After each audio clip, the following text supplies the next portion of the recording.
Kurnool district SP గారైన శ్రీ విక్రాంత్ పాటిల్ గారి ఆదేశాల మేరకు ఆదోని ఎస్డిపిఓ గారు ఎం హేమలత గారి సూచనల మేరకు మధు హాస్పిటల్ యాజమాన్యమైన గుర్రెడ్డి గారు ఇచ్చిన కంప్లైంట్ మేరకు అతని కంప్లైంట్ ఏమనగా ఎన్టీఆర్ వైద్య సేవల్లో అవకతవకలు జరుగుతున్నాయని, ఆ అవకతవకల మీద ఒక ఇద్దరు పేర్లు వచ్చేసి కమ్మి ఏనుగుల రఘునాథ్, వయసు 34 సంవత్సరాలు, బసాపురం గ్రామం, ఆదోని మండలం, కమ్మి అడివేశు సేమ్ గ్రామస్తులు, వీళ్ళిద్దరు కలిసి ఎన్టీఆర్ వైద్య సేవల్లో అవకతవకలు ఉన్నాయని చెప్పేసి పీజీఆర్ పిటిషన్ పెట్టి ఆ పిటిషన్ విత్డ్రా చేసుకోవాలంటే 50 లక్షలు ఇవ్వాల్సిందిగా డిమాండ్ చేసినారు. దాంట్లో భాగంగా 39 లక్షలకు డీల్ కుదిరింది. దాంట్లో 5 లక్షలు అడ్వాన్స్ ఇచ్చేలాగా వాళ్ళిద్దరూ డీల్ కుదుర్చుకొని దాంట్లో అతని గుర్రెడ్డితో బలవంతంగా ఇది బ్లాక్మెయిల్ చేస్తూ నేను ఈ కంప్లైంట్ విత్డ్రా చేసుకోవాలంటే ఇంత ఇవ్వాల్సిందే అని చెప్పి చేయడం జరిగింది. దాంట్లో భాగంగా అతనితో ఒక ఫోన్ పేలో 10,000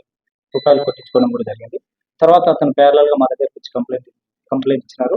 అతని కంప్లైంట్ మేరకు మేము కేసు రిజిస్టర్ చేసినాం. దీంట్లో భాగంగా నోటీసులు ఇవ్వడానికి ఇద్దరు కానిస్టేబుల్ని పంపిస్తే మా దగ్గరకు వచ్చి మీరేనా మాకెంతో పెద్దలు తెలుసు, అధికారులు తెలుసు, మీరేం మా దగ్గరకు వచ్చిందని చెప్పేసి కానిస్టేబుల్ని దుబ్బి ఒక కానిస్టేబుల్ని కొడితే చేతి మీద కొడితే చేయి వాచి ప్లస్ చేతికి వాపడిగాయం జరిగింది. ఆ ఇద్దరిని మళ్ళీ మేము తీసుకుని వచ్చి కౌన్సిలింగ్ ఇచ్చి ఈరోజు మేము రిమాండ్ చేయడం జరుగుతుందండి.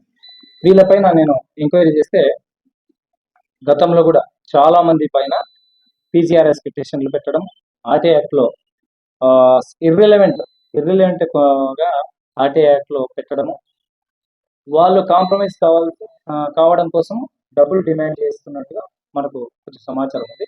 అయితే ఎక్కడ కూడా మనకు రికార్డెడ్ కంప్లైంట్ రాలేదు. వీళ్ళని మా అదుపులోకి తీసుకున్న తర్వాత చాలా మంది మాకు ఫోన్లు చేసి ఈ రకంగా మమ్మల్ని ఇబ్బంది పెట్టినారని చెప్పడం జరిగింది.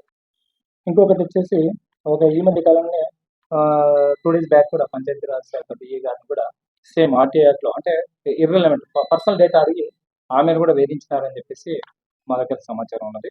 వాళ్ళని ఈరోజు 11 గంటలకు అరెస్ట్ చేసి రిమాండ్ చేయడం జరిగింది. ఇంకా ఇప్పుడు నేను ఈ సందర్భంగా తెలియజేయడం కనుక చాలా మంది పిటిషన్ మెంబర్స్ లిటిగెంట్స్కి నేను ఒకటే చెప్తున్నాను, నిస్వార్థంగా చేస్తే ఓ సరాసరి ఏదైనా ఇట్లా స్వార్థంతో స్వలాభం కోసం ఏదైనా ఎక్స్ట్రాక్షన్ చేసినా, డబుల్ డిమాండ్ చేసినా, బ్లాక్మెయిల్ చేసినా కఠినంగా కౌన్సిలింగ్ ఇచ్చి చట్ట పరిధిలో ఎంతవరకు కట్టి యాక్ట్ చేయాలో అంతవరకు కట్టి యాక్ట్ చేస్తామని ఈ సందర్భంగా తెలియజేస్తాను. థ్యాంక్ యూ, అందరికీ నమస్కారం.